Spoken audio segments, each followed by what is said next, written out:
Service अब self,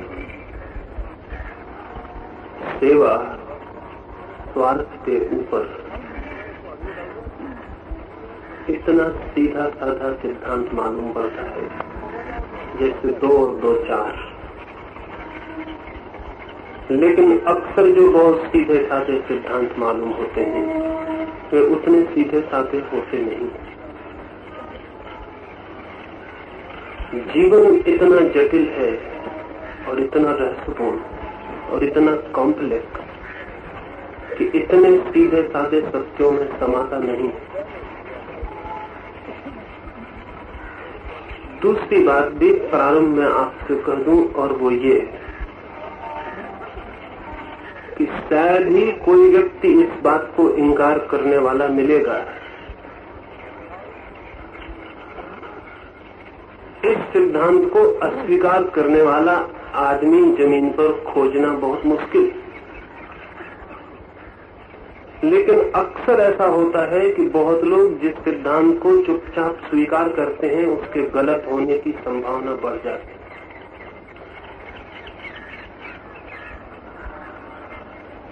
वक्त था जमीन चपटी दिखाई पड़ती है नहीं।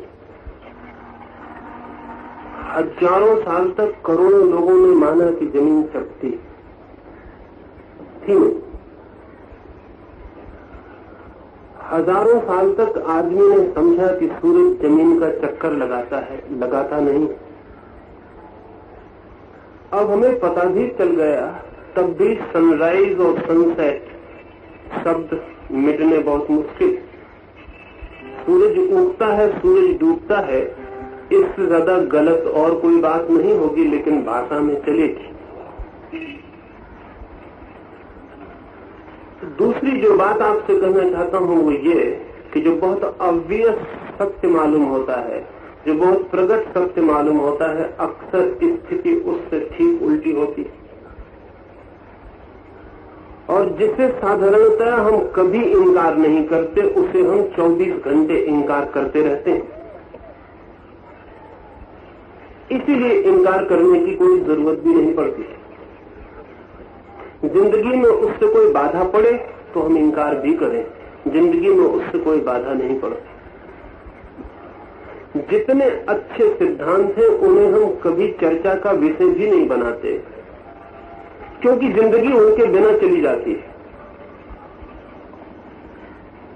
निश्चित ही आपने तो सर्विस अबव सेल्फ इस पर बहुत बार बातें सुनी होंगी।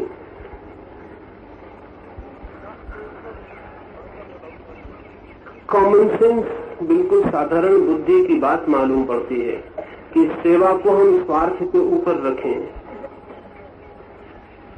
लेकिन कॉमन सेंस बहुत बार नॉनसेंस सिद्ध होता है। ये जब मैं आपसे कहूंगा तो कुछ बातें मेरे साथ सोचना पड़ेंगी। पहली बात तो मैं आपसे ये कहना चाहूंगा कि स्वार्थ के ऊपर जगत में किसी भी चीज को रखना संभव नहीं, इम्पॉसिबिलिटी। सेल्फ के ऊपर जगत में कोई भी चीज रखनी संभव नहीं, वो अस्वाभाविक, वो असंभव। और जब कभी आप रखते भी हैं तब अगर थोड़े गहरे में झांकेंगे तो पाएंगे आपने रखा नहीं। एक आदमी नदी में डूब रहा है, 10 आदमी गुजरते हैं, आप अपनी जान जोखिम में डाल के नदी में कूद पड़ते हैं और उस आदमी को बचा के बाहर निकाल लाते। निश्चित ही हम कहेंगे सर्विस अबव सेल्फ, यहां तो स्वयं को खतरे में डालकर उस आदमी को बचाया गया। लेकिन मनोवैज्ञानिक कहते हैं कि सच्चाई बहुत दूसरी। जब आप किसी आदमी को नदी में डूबते से बचाते हैं तो उस आदमी से आपका कोई संबंध नहीं होता, उस आदमी को डूबते देखना आपको कठिन और दुखद होता है। अपने दुख को बचाने के लिए आप नदी में से किसी डूबते को बचाते हैं। वहां भी सेल्फ के बाहर आदमी जाता नहीं, भीतर ही होता है। आज तक कोई आदमी गया भी नहीं। अगर भगत सिंह को ठीक लगता है मुल्क के लिए मर जाना, तो आप ये मत समझना कि भगत सिंह मुल्क के लिए मरते हैं। भगत सिंह अपने ख्याल के लिए मरते हैं कि मुल्क को बचाना जरूरी है। दुनिया के सब शहीद अपने ख्याल के लिए कुर्बानी देते हैं। उनका ख्याल आपके हित में सिद्ध होता है, ये बिल्कुल दूसरी बात है, लेकिन उनका ख्याल उनका आनंद है। इसलिए भगत सिंह जैसे व्यक्ति को सूली पे चढ़ते वक्त दुख नहीं, वो आनंदित, वो फुलफिल्ड, उन्होंने जो चाहा था वो किया है, और उस सीमा तक किया है जहां स्वयं को मिटा डालने की जोखिम उठाई। लेकिन ये भी गहरे में स्वयं का ही आनंद है, ये भी गहरे में सेल्फ ही है। हाँ, ये बात दूसरी है कि सेल्फ का एस छोटा हो या कैपिटल लेटर्स में हो, इसकी मैं थोड़ी आपसे बात करूंगा। लेकिन ये भी स्वयं है। सेवा को आज तक पृथ्वी पर कोई आदमी स्वयं के ऊपर नहीं रख सका है। ये जब मैं कहूंगा तो बड़ी अजीब सी बात लगेगी, क्योंकि हमने बड़े बड़े सेवकों के नाम सुन रखे हैं, हमारी पूरी कथाएं सेवकों के नाम से भरी है। लेकिन मैं आपसे ये कहना चाहता हूं कि ये सेवा का आनंद भी किसी के स्व का आनंद है, और जो आदमी स्व के ऊपर सेवा रखेगा वो सेवा में कभी आनंदित नहीं हो सकता, सदा दुखी होगा, और तब वो सेवा से कुछ और चीजों की पूर्ति करना चाहेगा, यश कमाना चाहेगा, धन कमाना चाहेगा, कम से कम अखबार में नाम चाहेगा। इसलिए सेवक जब सेवा करने जाता है तो फोटोग्राफर को साथ ले जाना नहीं भूलता है, पता कर लेता है कि अखबार वाले आसपास हैं या नहीं। और इस देश में तो अभी हमने देखा है कि सेवा करने वाले किस तरह से देश की छाती पर सवार हो गए। अगर हम मनोविज्ञान की गहराइयों में उतरे तो समझ लेना चाहिए कि जो आदमी आपके पैर दबाने से शुरू करेगा, आज नहीं कल आपकी गर्दन दबाने पर काम पूरा करेगा। क्योंकि किसी के भी मतलब की बात नहीं है कि आपके पैर दबाए। असल में स्वयं के बाहर जाना वैसा ही कठिन है जैसे अपने जूते के बंद को पकड़ के खुद को उठाना। कठिन नहीं, असंभव है। आप जो भी करेंगे वो स्व ही होगा, सेल्फ ही होगा। अगर लोग परमात्मा को भी खोजे हैं तो स्वयं के लिए, और अगर लोगों ने मोक्ष भी चाहा है तो स्वयं के लिए, और लोग अगर मिटे भी हैं, स्वयं को भी मिटाया है तो भी स्वयं के लिए। स्व के ऊपर कभी कोई आदमी गया नहीं, न कभी कोई आदमी जा सकता है। लेकिन इसका क्या मतलब? क्या मैं ये कह रहा हूं कि सभी लोग एक जैसे स्वार्थी हैं? ये मैं नहीं कह रहा हूं। ऐसा स्व भी हो सकता है जो नरक की यात्रा करा दे, और ऐसा स्व भी हो सकता है जो स्वर्ग की यात्रा पर ले जाए। लेकिन ये दोनों सेल्फ है। ऐसा स्व हो सकता है जो रावण बना दे, ऐसा स्व हो सकता है जो राम बना दे, लेकिन ये दोनों स्व है। ऐसा स्व हो सकता है जो जीवन को दुख और पीड़ा से भर दे, और ऐसा स्व हो सकता है जो जीवन को आनंद बना दे, संगीत से भर दे। लेकिन ये दोनों सेल्फ है। इनके सेल्फ होने में कोई फर्क नहीं। और साथ ही ये बात भी मैं आपसे कह दूं कि जो आदमी अपने स्व को नरक की यात्रा पर ले जाता है, वो दूसरे को नरक पहुंचा पाए न पहुंचा पाए, खुद को पहुंचाने में जरूर सफल हो जाता है। और ये भी आपसे कह दूं कि जो आदमी अपने स्व को स्वर्ग ले जाने की यात्रा पर निकलता है, वो अपने को तो स्वर्ग पहुंचाता ही है, उसकी सुगंध दूसरों को भी छूती है और स्वर्ग के रास्ते पर दिया बन जाता है। ये भी आपसे मैं कहना चाहूंगा कि जिस आदमी के जीवन में स्व की पूर्ति नहीं हुई, उसके जीवन में सेवा कभी नहीं होती। सर्विस अबव सेल्फ जैसी चीज नहीं है, बल्कि फुलफिल्ड सेल्फ बिकम सर्विस। जितना ही तृप्त हो जाता है स्व, उतना ओवरफ्लो होकर सर्विस बन जाता है, सेवा बन जाता है। सेवा जो है ओवरफ्लोइंग। आप वही दे सकेंगे दूसरे को जो आपके पास जरूरत से ज्यादा हो जाए, चाहे आनंद, चाहे प्रेम, चाहे धन, जो भी आप दे सकेंगे दूसरे को वो ओवरफ्लोइंग होगी। और इसलिए ध्यान रहे, जब भी कोई ओवरफ्लोइंग से सेवा को उपलब्ध होता है तो जो उससे सेवा ले लेता है वो उसका ग्रेटिट्यूड मानता है, क्योंकि उसकी ओवरफ्लोइंग को झेलने के लिए कोई रास्ता चाहिए, कोई मार्ग चाहिए। लेकिन जो आदमी कहता है मैंने आपकी सेवा की इसलिए आप मेरे प्रति ग्रेटफुल हो, ये आदमी सेवा का ऐसे पता ही नहीं। सेवा करने वाला तो आपके प्रति जिसने सेवा ली अनुग्रहित होगा, क्योंकि आपने उसकी ओवरफ्लोइंग के लिए रास्ता दिया, उसके भीतर कुछ भर गया था। जैसे आकाश में बादल भर जाते तो बरसना चाहते, और जो जमीन उनकी बूंदों को पी जाती है उसके प्रति अनुग्रहित होते, और फूल जब पूरा हो जाता है तो खिलता है और सुगंध उसकी फैलना चाहती है, और जो हवाएं उसकी सुगंध को दूर दिगंत तक ले जाती हैं उनका अनुग्रहित होता है। और दिया जब जलता है तो प्रकाश फैलता है। ये दिया किसी को देता नहीं, ये दिए के पास ज्यादा होने से बिखरता है।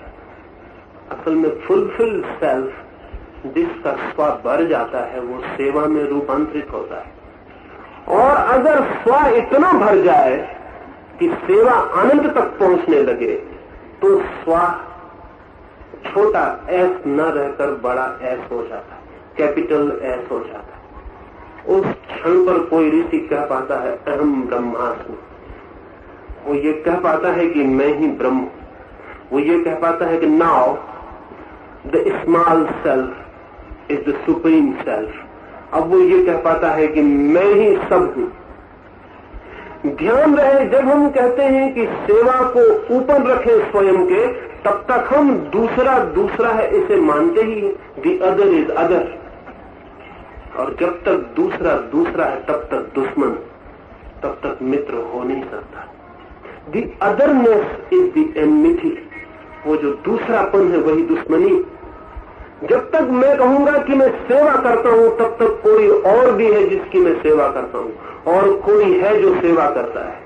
असल में सेवा के महत्वपूर्ण क्षण में कोई दूसरा नहीं रह जाता, तभी सेवा संभव हो पाती। एक माँ सेवा कर पाती है अपने बेटे की, इसलिए नहीं कि बेटा दूसरा है। जिस दिन बेटा दूसरा हो जाता है उसी दिन माँ कलह करती है, फिर सेवा नहीं करती। जब तक बेटा उसे अपना एक्सटेंशन मालूम होता है, लगता है मेरा ही फैलाव, मेरे ही हाथ पैर बड़े हो गए, मेरा ही शरीर और आगे विकसित हो गया, मैंने ही फिर से जन्म लिया, मैं ही हूं उसमें पुनः जन्म होकर, मेरे लिए फिर एक दर्पण की तरह वो बन गया, तब तक माँ सेवा कर पाती। तब तक माँ सेवा दूसरे की नहीं कर रही, अगर हम ठीक से कहें तो अपनी ही कर रही है। जिन्होंने भी सेवा की है अपनी ही की है। हाँ, उनका अपनापन बहुत बड़ा है, वो अपनापन इतना बड़ा है कि उसमें दूसरे खो जाते हैं और विलीन हो जाते हैं। जीसस का एक वचन है, वो आपने सुना होगा, love thy neighbour as thyself. अपने पड़ोसी को अपने जैसा प्रेम करो, लेकिन अपने जैसा अपने पड़ोसी को कोई तब तक प्रेम नहीं कर सकता जब तक पड़ोसी मिट न जाए और अपना ही शेष न रह जाए। जब तक नेबर मौजूद है तब तक प्रेम अपने जैसा नहीं हो सकता। No one can love his neighbour as thyself, as one's own self. जब नेबर मिट जाए, बचे ही ना, मैं ही वहां भी दिखाई पड़ने लगूं, तभी मैं सेवा कर सकता हूं अपने जैसे। लेकिन ये जो सिद्धांत कि हम सेवा को स्वार्थ के ऊपर रखें, एक और खतरे में ले गया। इसने सेवा को पैदा नहीं किया, सिर्फ पाखंड और हिपोक्रेसी को पैदा किया। हम रख तो नहीं सकते स्वयं के ऊपर सेवा को, लेकिन दिखला सकते। रख तो नहीं सकते, लेकिन इस तरह की शक्ल बना सकते कि रखी हमने। रख तो नहीं सकते, लेकिन धोखा दे सकते हैं, डिसेप्शन कर सकते हैं। और डिसेप्शन चला, 10,000 साल की मनुष्य जाति की संस्कृति बड़ी धोखे की संस्कृति। उसके बुनियादी धोखे के ढांचों में एक सिद्धांत ये भी काम करता रहा कि स्वार्थ के ऊपर रखो दूसरे को, सेवा। लेकिन ये संभव नहीं, ये संभव नहीं है। ये मनुष्य की प्रकृति के ही लिए संभव नहीं, ये असंभावना है। आप कैसे दूसरे को रखेंगे? मैंने एक छोटी सी मजाक सुनी। मैंने सुना है कि एक पिता अपने बेटे को समझा रहा है कि दूसरे की सेवा करनी चाहिए। वो बेटा पूछता है क्यों? तो उसके पिता ने कहा, परमात्मा ने तुम्हें पैदा ही इसलिए किया है कि तुम दूसरे की सेवा करो। वो पुराने जमाने का बेटा होता तो राजी हो जाता, वो नए जमाने का बेटा था। उसने कहा, ये तो मैं समझ गया कि मुझे परमात्मा ने दूसरों की सेवा के लिए पैदा किया। अब मैं ये और जानना चाहता हूं कि दूसरों को किस लिए पैदा किया? सिर्फ इसलिए कि मैं उनकी सेवा करूं, या दूसरों को इसलिए पैदा किया है कि वो मेरी सेवा करें, और मुझे इसलिए पैदा किया है कि मैं दूसरे की सेवा करूं? तब परमात्मा का दिमाग बहुत कंफ्यूज मालूम हुआ था। उस बेटे ने कहा, इससे तो बेहतर है मैं अपनी कर लूं और दूसरा अपनी कर ले। इस उपद्रव में, इतने जाल में डालने की जरूरत नहीं। मैं कह रहा हूं ये मजाक है, लेकिन कई बार मजाक जिंदगी के बड़े सत्य होते हैं और जिंदगी के बड़े सत्य बिल्कुल मजाक होते हैं। ऐसा ही है। आप सोचें तो आप नहीं पा सकेंगे कि आप किस भांति दूसरे को अपने से ऊपर रख सकते हैं। कोई उपाय नहीं है, वो साइकोलॉजिकली असंभव है। आप दूसरे को अपने से ऊपर रख नहीं सकते। एक ही हालत में रख सकते हैं कि दूसरा न रह जाए, लेकिन तब आप ही रह जाते हैं, तब दूसरा नहीं बचता। और सेवा जिसे हम कहते हैं, तो वो सेवा अगर दूसरे को ऊपर रखने की असंभव चेष्टा से पैदा हुई तो वो सेवा इगोसेंट्रिक हो जाएगी, वो अहंकार की पूर्ति करेगी। इसलिए सेवकों से ज्यादा अहंकारी आदमी, इगोइस्ट आदमी खोजने मुश्किल। सेवा भी इस दंभ को, इस अहंकार को मजबूत करती है कि मैं सेवक हूं। सेवक को तो मिट जाना चाहिए, उसे पता भी नहीं होना चाहिए कि मैं हूं भी। उसे तो पता भी नहीं चलना चाहिए कि मैंने सेवा की। Service that becomes conscious of himself, service नहीं रह जाती, सेवा नहीं रह जाती। जो सेवा जाग के कहने लगे कि मैं सेवा हूं, वो सेवा नहीं रह गई। और जो विनम्रता, जो ह्यूमिलिटी कहने लगे कि मैं विनम्र हूं, वो अहंकार का ही एक रूप हो गया। जिंदगी बहुत जटिल है। यहां सेवा तभी संभव हो पाती है जब हम दूसरे को अपने ऊपर रखने की कोशिश छोड़ दें, अपने को फैलाने की कोशिश करें। और मैं कह रहा हूं दो उपाय।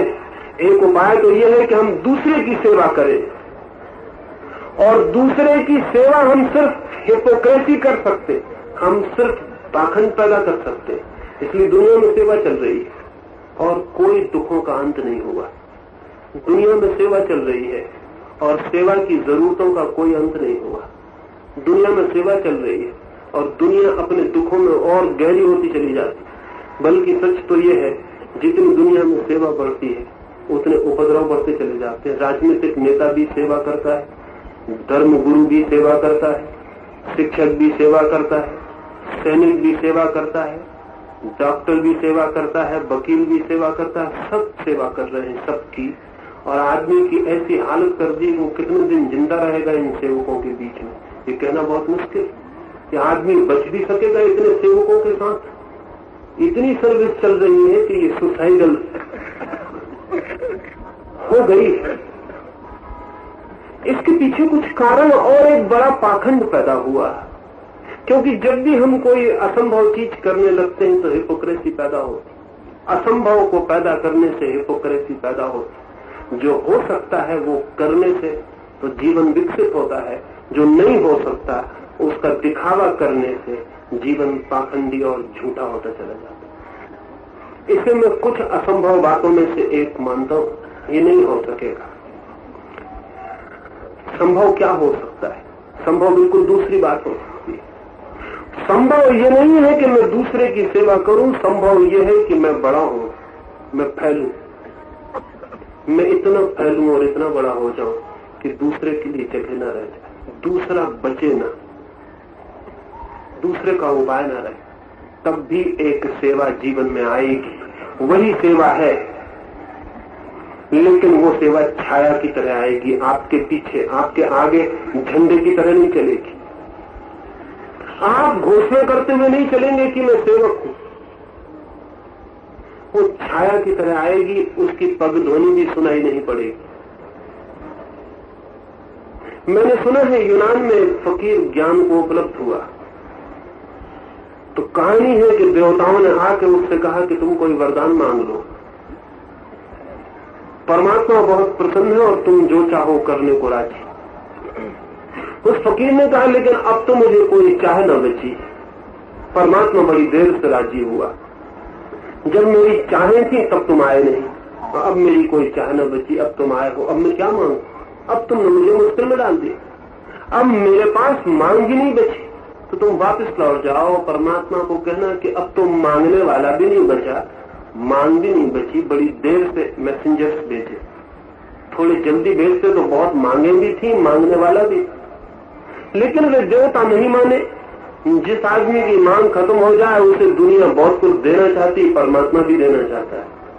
असल में भिखारियों को कभी कुछ नहीं मिलता, सिर्फ सम्राटों को ही मिलता है। जीसस का एक वचन है, जिनके पास थोड़ा बहुत है उनसे और भी छीन लिया जाएगा, और जिनके पास बहुत है उन्हें और दे दिया जाएगा। उल्टा ही वचन, लेकिन जिंदगी में बड़े गणित उल्टे। देवता नहीं माने और उस फकीर से कहा कुछ तो मांगना ही पड़ेगा। तो उस फकीर ने कहा फिर तुम ही दे दो जो तुम्हें सूझे। तो उन्होंने कहा कि तुम जिस आदमी को छूओगे, अगर वो बीमार है तो स्वस्थ हो जाएगा, और अगर मुर्दा है तो जिंदा हो जाएगा। तुम अगर फूल को छू दोगे तो कुम्हलाया फूल फिर से खिल जाएगा। उस फकीर ने कहा लेकिन ये तो बड़ा खतरनाक मामला है, ये मेरी आंख के सामने ही होगा कि मेरे हाथ के छूने से मरीज ठीक होगा, तो मरीज तो ठीक हो जाएगा, मैं मरीज हो जाऊंगा। उन देवताओं ने कहा मतलब नहीं समझे। उस फकीर ने कहा मुझे तो दिखाई पड़ जाएगा कि मैंने मरीज को ठीक किया, मेरे द्वारा मरीज ठीक हो गए। तो मरीज की तो छोटी सी बीमारी मिटेगी और मुझे महाभयंकर बीमारी पकड़ लेगी, मैं की ईगो की। नहीं, कृपा करो ये ऐसा वरदान मत दो। और उन्होंने कहा दिए हुए वरदान वापस नहीं लिए जा सकते। तो उस फकीर ने कहा इस तरह से दो कि मुझे पता न चले कि मुझसे कोई सेवा हुई, क्योंकि जो सेवा पता चल जाती है वो जहर हो जाती है, पॉइजनस हो जाती है। तो देवता बड़ी मुश्किल में पड़े। फिर आखिर उन्होंने रास्ता खोज लिया। उन्होंने कहा कि तुम्हें जो वरदान दिया वो हम तुमसे लिए लेते हैं और तुम्हारी छाया को दिए देते हैं। तुम जहां से गुजरोगे तुम्हारी छाया अगर कुमलाए फूल पे पड़ जाएगी तो फूल ठीक हो जाएगा, तुम्हारी छाया अगर मरीज पे पड़ जाएगी तो मरीज स्वस्थ हो जाएगा, तुम्हारी छाया अगर मुर्दे पे पड़ जाएगी तो मुर्दा जी जाएगा। उस फकीर ने कहा कि फिर ठीक है, मुझे एक वरदान और दे दो कि मेरी गर्दन पीछे की तरफ मुड़ना बंद हो जाए, अब मैं आगे की तरफ ही देखूं। सेवा सच में जिसे सर्विस कहे वो अहंकार के ऊपर रखने से नहीं आती, वो अहंकार को पोंछ डालने से आती। मगर अहंकार को पोंछ डालने का क्या मतलब? क्या अहंकार को हम काट डालें? काटेंगे तो न काट पाएंगे, क्योंकि कौन काटेगा, किसे काटेगा? नहीं, अहंकार को मिटाने का काटना कोई रास्ता नहीं।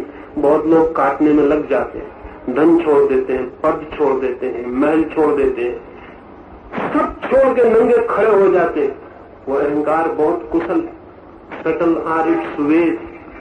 वो इस नंगेपन में ही कहता है कि मैंने सब छोड़ दिया, मुझसे बड़ा त्यागी और कोई भी नहीं। वो वहां भी खड़ा हो जाता, वो पीछा नहीं छोड़ता। आप अगर काटेंगे उसको तो वो कहेगा मैं ही तो काट रहा हूं। नहीं, अहंकार को मिटाने का एक ही रास्ता है, और वो रास्ता है कि अहंकार इतना बड़ा हो जाए कि उसके अतिरिक्त और कुछ शेष न रहे, वो फैलता जाए, उसमें धीरे धीरे दूसरों की सीमाएं डूबती चली जाए, धीरे धीरे दूसरा मिटता चला जाए और मैं ही रह जाऊं। जिस दिन व्यक्ति अकेला ही रह जाता है, when the self is the only reality, जबकि सेल्फ ही रह जाता है, न कोई सर्विस रह जाती, न दी अदर रह जाता, दूसरा नहीं रह जाता, उस दिन उस स्वाद से सेवा ऐसे ही बहती है जैसे दिए से रोशनी बहती है और फूलों से सुगंध बहती है और आकाश से बादलों से वर्षा झलती है, फिर ऐसे ही बहती है। Fulfilled self become service, total self become service, supreme self become service. लेकिन ये सिद्धांत बड़ा समझने जैसा है, क्योंकि आदमी ने ऐसा ही अब तक माना है कि हम अपने ऊपर सेवा को रखें तो हम क्या करेंगे। एक आदमी 1000 रुपए कमाएगा, 5 रुपए में सेवा कर देगा। असल में ये आदमी 1000 रुपए कमा के सिर्फ 1000 रुपए ही नहीं कमाना चाहता, 5 रुपए में सेवा का सर्टिफिकेट भी कमा लेता। ये आदमी कुशल, ये आदमी होशियार, कहना चाहिए चालाक, कनिंग, ये आदमी गणित जानता है, कैलकुलेटिंग। ये आदमी कहता है कि 5 रुपए में सेवा मिलती है तो उसको भी छोड़ना ठीक नहीं, उसको भी खरीद लेता है। इस आदमी के मन में मैं ही केंद्र है, सेवा झंडे की तरह आगे चलेगी और जहां सेवा झंडा बन जाती है, इट बिकम्स मिस्चीवियस, वहीं उपद्रव शुरू हो जाता है। और सेवकों ने जितना उपद्रव किया उतना किसी और ने नहीं किया। अगर एक दिन भर के लिए 24 घंटे के लिए दुनिया के सेवक विश्राम को उपलब्ध हो जाएं, हॉलीडे पे चले जाएं, तो आप पाएंगे दुनिया में वियतनाम बंद, क्योंकि वो सेवा करने वाले करवा रहे हैं। आप पाएंगे चीन में हत्याएं बंद, क्योंकि वो सांस्कृतिक क्रांति करके जो चीन की सेवा कर रहे हैं वो करवा रहे हैं। आप पाएंगे हिंदू मुस्लिम दंगा बंद 24 घंटे के लिए, क्योंकि कोई मुसलमान धर्म की सेवा कर रहा है, कोई हिंदू धर्म की सेवा कर रहा है। कभी भगवान ऐसा करे कि 24 घंटे के लिए सेवकों को छुट्टी पर भेजते हैं, सिर्फ 24 घंटे के लिए छुट्टी हो जाए, फिर आप दोबारा सेवकों को वापस न आने देंगे। आप कहेंगे माफ करिए, आपके बिना 24 घंटे इतनी शांति में बीते हैं कि अब दोबारा आप मत आइए। मैंने सुना है मार्क ट्वेन एक मजाक किया करता था। वो कहता था कि एक बार ऐसा हुआ कि सारे दुनिया के लोगों को ख्याल तो बहुत दिनों से है कि चांद पर आदमी होंगे, लेकिन कोई उपाय न था। अब उपाय तो अब हुआ, मार्क ट्वेन के मर जाने के बाद हुआ। मार्क ट्वेन ने कहा कि आदमी बहुत दिन से सोचता था कि चांद पर जरूर आदमी होंगे, लेकिन संदेश कैसे भेजा जाए, बात कैसे की जाए। तो सारी दुनिया के लोगों ने एक दिन तय किया, मुकर्रर किया कि फला दिन ठीक 12 बजे दोपहर सारी दुनिया के लोग जोर से बू की आवाज करेंगे एक साथ। 1 मिनट के लिए सारी दुनिया बू की आवाज से भर जाए, तो इतनी सारी दुनिया चिल्लाएगी तो चांद तक आवाज चली जाएगी। अगर लोग होंगे तो कुछ न कुछ उत्तर जरूर देंगे। दिन आ गया, लोग रास्तों पर खड़े हो गए, छतों पर, पहाड़ों पर, जहां जो खड़ा हो सकता था, सारी जमीन पर लोग खड़े हो गए। ठीक एन वक्त पर मंदिरों गिरजों के घंटे बजे, सारी दुनिया में बू की आवाज का वक्त आ गया, लेकिन 1 मिनट के लिए एकदम सन्नाटा छा गया, किसी ने आवाज नहीं लगाई, क्योंकि हर आदमी ने सोचा कि इतना बड़ा मौका मैं चूकूं ना, इतनी बड़ी आवाज मैं भी सुन लूं, मैं लगाने में लग गया तो मैं नहीं सुन पाऊंगा। और जब सारी दुनिया चिल्ला रही तो एक आदमी के न चिल्लाने से क्या फर्क पड़ेगा। ये बू की आवाज मैं भी तो सुन लूं, जिसको चांद के लोग सुनेंगे, कितनी भयंकर है। सारे लोगों ने यही सोचा। 1 सेकंड के लिए, 1 मिनट के लिए सारी दुनिया को सन्नाटा होगा। और पहली दफा आदमियों ने पाया कि हम व्यर्थ की बातें करके इतनी अपूर्व शांति को गमा रहे। लेकिन पता नहीं ये कहानी कितनी पुरानी, क्योंकि आदमी फिर भूल गया, फिर किसी दिन बू की आवाज करने की जरूरत है।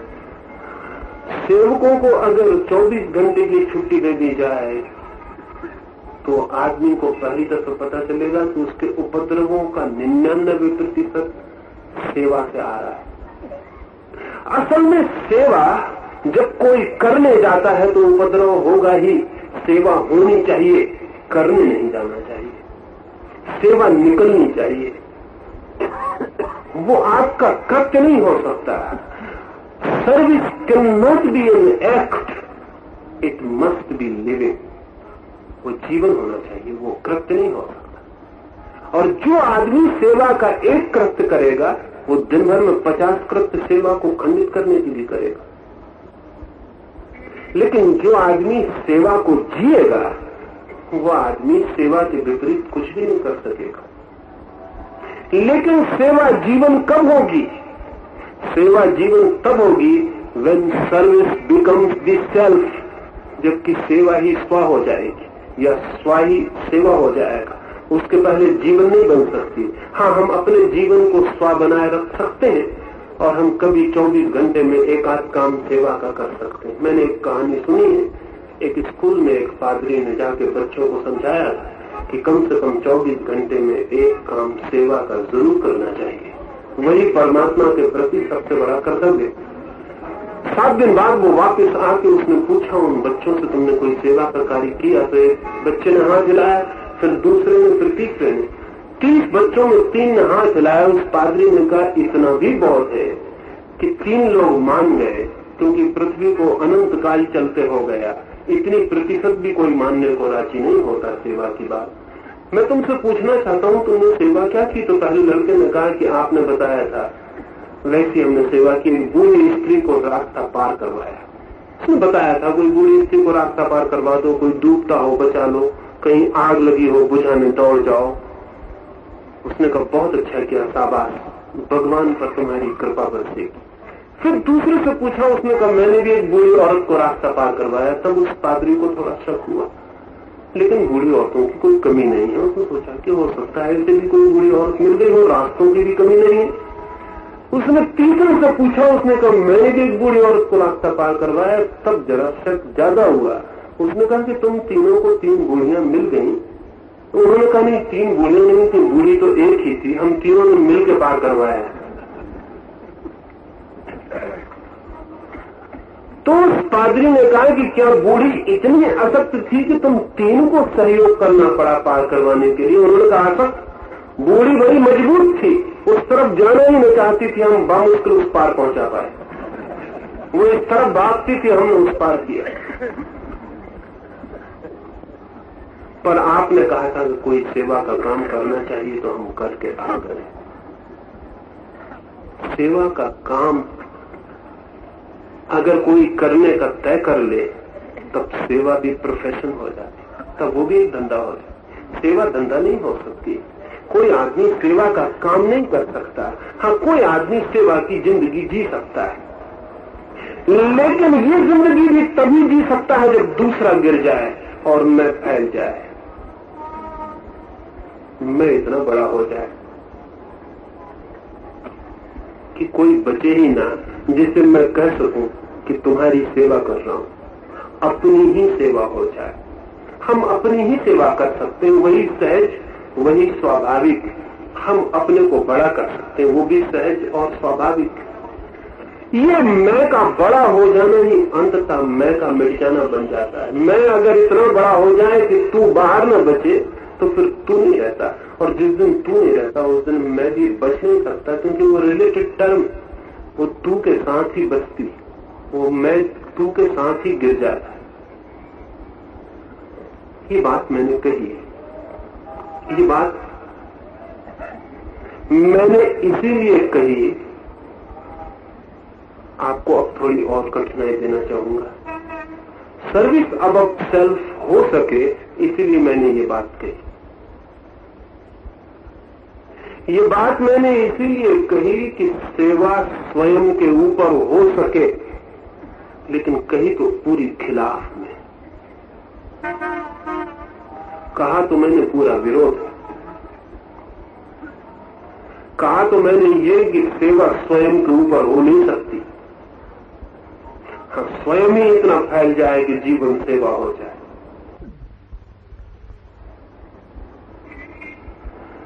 कहा तो मैंने पूरे समय विरोध में, लेकिन कहा पूरे समय पक्ष। और जिंदगी ऐसी ही है, यहां जरूरी नहीं है कि जो पक्ष में बोल रहे हो वो पक्ष में बोल रहे हैं, और यहाँ जरूरी नहीं है कि जो विपक्ष में बोल रहे हैं वो विपक्ष में बोल रहे हैं। यहाँ बहुत बार जरूरत पड़ जाती है कि हमारे माने हुए सिद्धांतों को धक्का दिया जाए, तभी उनकी आत्मा और उनके प्राण हमारे समझ में आ पाते। यहाँ जरूरत पड़ जाती है कि पुराने ढांचों को तोड़ा जाए, तभी उनके भीतर छिपा हुआ व्यक्तित्व प्रकट हो पाता। सर्विस अबव सेल्फ वो हमारे लिए सूत्र रट गया, उसे हम जगह जगह लिख के टांग देंगे। उससे हमारे मस्तिष्क पर कहीं कुछ भी नहीं होता, वो मर गया। उसे हमने इतनी बार सुन लिया कि अब उसमें कोई प्राण नहीं। महान सत्य भी बार बार सुने जाने पर असत्य से बदतर हो जाते, क्योंकि उनमें कोई दंश नहीं रह जाता, उनमें कोई कांटा नहीं रह जाता, उनमें कोई चुभन नहीं रह जाती। इसलिए बार बार महासत्यों को भी तोड़ के पुनः निर्मित करना होता, उन्हें भी फिर से बिखेर के अलग अलग करके फिर से जमाना होता। मैंने वही कहा जो सर्विस अबव सेल्फ सूत्र लिखने वाले आदमी ने कहना चाहा होगा, लेकिन मैंने वो नहीं कहा जो आप समझते हैं। मैंने वही कहा जो इस सूत्र को निर्माण करने वाले की आकांक्षा, अभीप्सा, एम्बिशन रही होगी।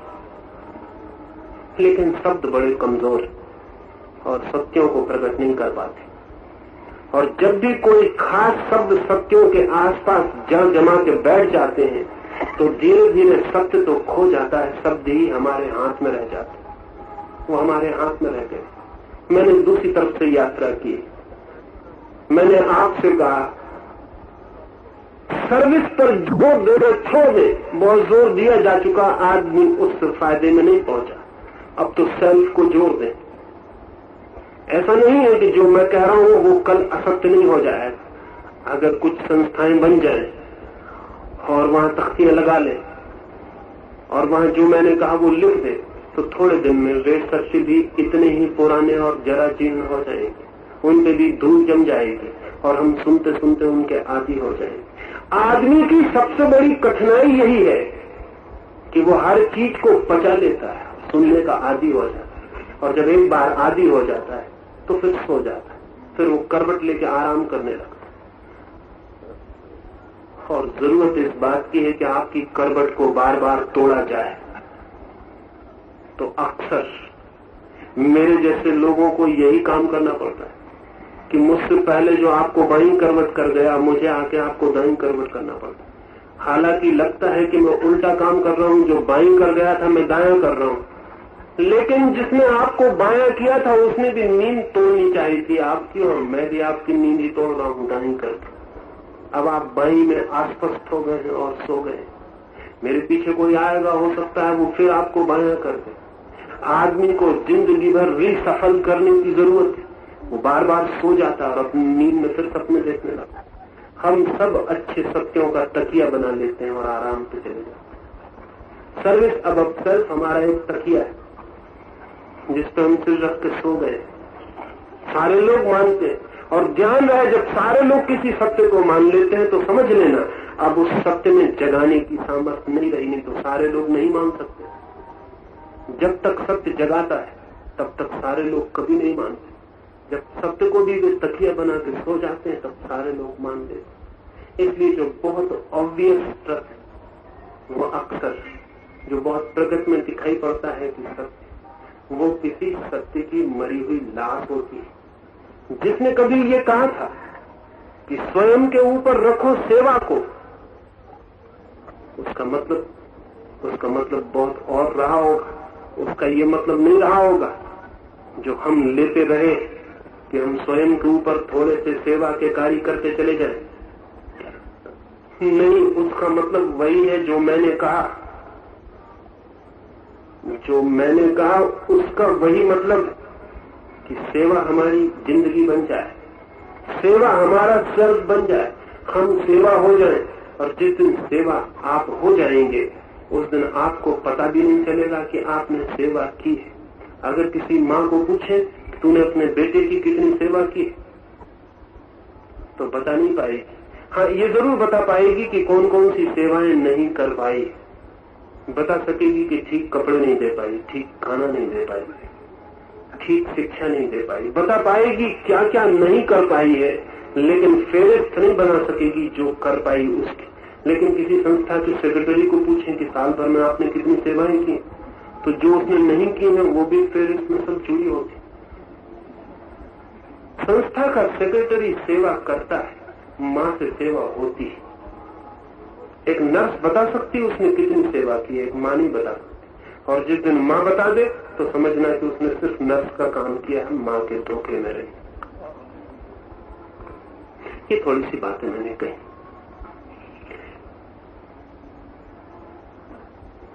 सेवा के खिलाफ बहुत सी बातें कही ताकि सेवा पैदा हो सके।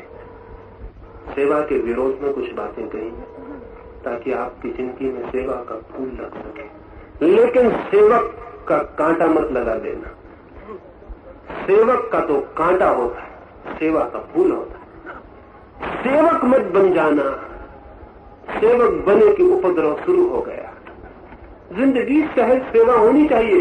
झरने बहते हैं और नहीं कहते किसी से कि तुमने पानी पिया तो हमने बड़ी सेवा की। सूरज से रोशनी झरती है, नहीं कहता किसी से कि तुम तो बड़ी कृपा की, तुम्हारे आंगन में रोशनी भेजी। और परमात्मा अनंत अनंत जीवन को रचता चला जाता है। कभी हमने उसे धन्यवाद भी नहीं दिया और कभी वो हमारे द्वार पर धन्यवाद लेने आया भी नहीं। शायद इसी डर से वो सदा छिपा रहता है कि कहीं मिल जाए तो हम धन्यवाद न दे दें। इतना अनंत। लेकिन वो परमात्मा सेवक अगर होता तो अब तक बोर हो गया होता, थक गया होता, घबरा गया होता, पागल हो गया होता, अब तक पागल खाने में इलाज हो रहा होता। लेकिन वो सेवक नहीं है, वो सेवा है। अगर आप सेवक बने तो मुश्किल में पड़ेंगे, फिर सेवक होने की चिंता और एंजाइटी पकड़ेगी। लेकिन अगर सेवा आपकी जिंदगी हो गई तो आप चिंता के बाहर हो जाएंगे। और तब ऐसा नहीं है कि सेवा करने के लिए कोई बूढ़ी औरत को ही रास्ता पार कराना पड़ता। तब ऐसा भी नहीं है कि धन देके ही सेवा करनी पड़ती। तब ऐसा भी नहीं है कि किसी बीमार के पैर दबा के ही सेवा करनी पड़ती। तब आंख की पलक का हिलना भी सेवा बन जाती। गुजरना और किसी की तरफ मुस्कुरा देना भी सेवा बन जाती। बिलवर्ड्स की हिंदुस्तान आई तो अपनी गाड़ी में जहां भी चलती थी झोले में हाथ डालती, कुछ बाहर फेंकती रहती। तो जो भी उसको मिलता वो पूछता आप ये क्या फेंक रहे? तो वो कहती ये मौसमी फूलों के बीज। तो लोग कहते हैं आप पागल हो गई हैं, चलती ट्रेन से मौसमी फूल के बीज फेंकना पागलपन है। आप दोबारा कब निकलेंगे इस रास्ते से? वो कहती है कि शायद ही कभी निकलूं, क्योंकि जिंदगी का तो कल का भी भरोसा नहीं। यही रास्ते पर दोबारा आने का कैसे पक्का हो सकता है? तो वो कहते फिर पागल हो, फिर ये बीज किस लिए फेंके? तो बिलवर्ड्स की कहती कोई तो इस रास्ते से कभी न कभी निकलता रहे। और अगर किसी भी आंख में इन फूलों की सौंदर्य की छवि बनी और अगर किसी भी नाक पर इन फूलों की गंध की थिरक हुई और अगर कोई भी इन फूलों को देख के मुस्कुरा लिया तो मैं अभी ही तृप्त हो गई। सेवा कृत्य नहीं है, वो सहज जीवन। श्वास श्वास सेवा बन जाती है। बुद्ध की आखिरी घड़ी थी और उन्होंने मरते क्षण मित्रों को पूछा कि कुछ और पूछना हो तो पूछ लो। चिकित्सकों ने कहा है कि अब मत पूछो, उनसे बोलते भी नहीं बनता है। लेकिन बुद्ध ने कहा कोई ये न कहे कि अभी मैं कुछ बोल सकता था और किसी का प्रश्न था और वो बिना पूछे रह गया। मुझ पर ऐसा आरोप मत लगवा देना। अभी मेरी सांस चलती थी और कोई प्यासा आया और प्यासा लौट गया। लेकिन मित्रों ने कहा हम सब पूछ लिए जीवन भर, अब आप विदा हो, अब हमें कुछ भी नहीं पूछना। बुद्ध वृक्ष के पीछे चले गए, उन्होंने आंख बंद कर ली, वे समाधिस्थ हो गए। तब एक आदमी गांव से भागा हुआ आया। उस गांव से बुद्ध कई बार निकले थे। सुभद्र नाम के उस आदमी को कई बार लोगों ने कहा था बुद्ध आए हैं, जाओ सुनाओ। लेकिन सुभद्र ने कहा फिर कभी आएंगे तब सुन लूंगा, अभी तो ग्राहक बहुत हैं और दुकान चलती। फिर बुद्ध कई बार निकले लेकिन सुभद्र को दुकान से फुर्सत न मिली। आज उसे पता चला कि बुद्ध की आखिरी घड़ी वे मरण सैया पर, तो वो दुकान बंद करके भागा हुआ आया। उसने भिक्षुओं से कहा, बुद्ध कहाँ है, मुझे कुछ पूछना है। तो उन्होंने कहा, बहुत देर हो गई, अब नहीं हो सकता, अब तो बुद्ध जा चुके विश्राम में, अंतिम निर्वाण में लीन होने, अब तो उनकी बूंद सागर में गिरने को है, अब नहीं पूछा जा सकता। बुद्ध ये सुने और उठ के वापिस बाहर आ गए और उन्होंने कहा कि तुम मेरे ऊपर इल्जाम मत लगवा देना कि मैं जीवित था और कोई प्यासा आया और प्यासा लौट गया, क्या पूछना है सुभद्र? श्वास श्वास, आंख की पलक का झपना भी, हाथ का उठना गिरना भी, राह पर चलना भी, एक शब्द का मुंह से निकलना भी, मौन भी, सभी कुछ सेवा बन जाता है। सेवक भर आप मत बनना। और ये कैसे संभव होगा? तो मैंने एक सूत्र कहा, इस स्वा को फैलाएं। फैलाना कहना ठीक नहीं, भाषा की भूल है, गलती है हमारी कि हम समझ रहे हैं कि ये स्वा मेरे शरीर तक सीमित है। वो 10 करोड़ मील दूर जो सूरज है, अगर वो बुझ जाए तो मैं यहाँ ठंडा हो जाऊंगा, आप वहां ठंडे हो जाएंगे, हमको पता भी नहीं चलेगा कि सूरज बुझ गया, क्योंकि ये पता चलने के लिए भी तो जिंदगी चाहिए। सूरज बुझा कि हम बुझे। 10 करोड़ मील दूर जो सूरज है वो भी मेरा स्वा है, उसके बिना मैं एक क्षण जी नहीं सकता। और वो जो 10 करोड़ मील दूर सूरज है वो भी और करोड़ों मील दूर जो सूरज है उनसे रोशनी लेता है, गर्मी लेता है तो जीता है। ये जगत का जीवन समूह जीवन, यहाँ मैं से बड़ी कोई भ्रांति, कोई इल्यूजन नहीं। यहाँ मैं का ख्याल ही सबसे बड़ा पागलपन। यहाँ हर लहर अपने को समझ रही है मैं हूं, और लगता भी है, क्योंकि जब लहर नाचती है मौज में तो वो कैसे मान ले कि पड़ोस की लहर अलग नहीं है। पड़ोस की लहर अलग मालूम पड़ती, पड़ोस की लहर गिर जाती है और मैं नहीं गिरता, पड़ोस की लहर उठती है ऊंची और मैं नहीं उठ पाता। तो लहर कैसे मान ले कि ये पड़ोस में हजारों लहरें जो है ये भी मैं हूं। लेकिन अगर लहर थोड़ा भीतर झांके तो उस सागर को पाएगी जो सब लहरों का प्राण। इस मैं के थोड़ा हम भीतर झांके तो वो सागर दिखाई पड़ता है, जहाँ स्वा पर सब मिट जाते और वही रह जाता है जो है दैट विच इज। और उसके अनुभव से जिस जीवन का जन्म होता है उस जीवन का नाम सेवा है। वो सेवक का कृत्य नहीं, वो धार्मिक व्यक्ति के जीवन का नाम। इस थोड़ी बातें मैंने कही, मानने की कोई जरूरत नहीं। मैं आपका कोई सेवक नहीं हूं कि आपको समझाऊं और आप माने। ये मेरा आनंद है, मुझे अच्छा लगा, मैंने आपसे कहा। सोचना ठीक लगे ठीक, गलत लगे गलत। अगर कोई बात ठीक लग जाए सोचने से, मेरे कहने से नहीं, अगर आपके सोचने से कोई बात सत्य मालूम पड़े तो आपकी जिंदगी को बदलने का कारण हो जाएगी। जो सत्य हमारे सत्य हैं वे हमें बिना बदले नहीं छोड़ते। और अंत में जो भी मैंने कहा वो इसीलिए कहा कि सर्विस अबव सेल्फ, सेवा स्व के ऊपर संभव हो सके। मेरी बातों को इतने प्रेम और शांति से सुना तो बहुत अनुग्रही। और अंत में सबके भीतर बैठे परमात्मा को प्रणाम करता हूँ। मेरे प्रणाम स्वीकार।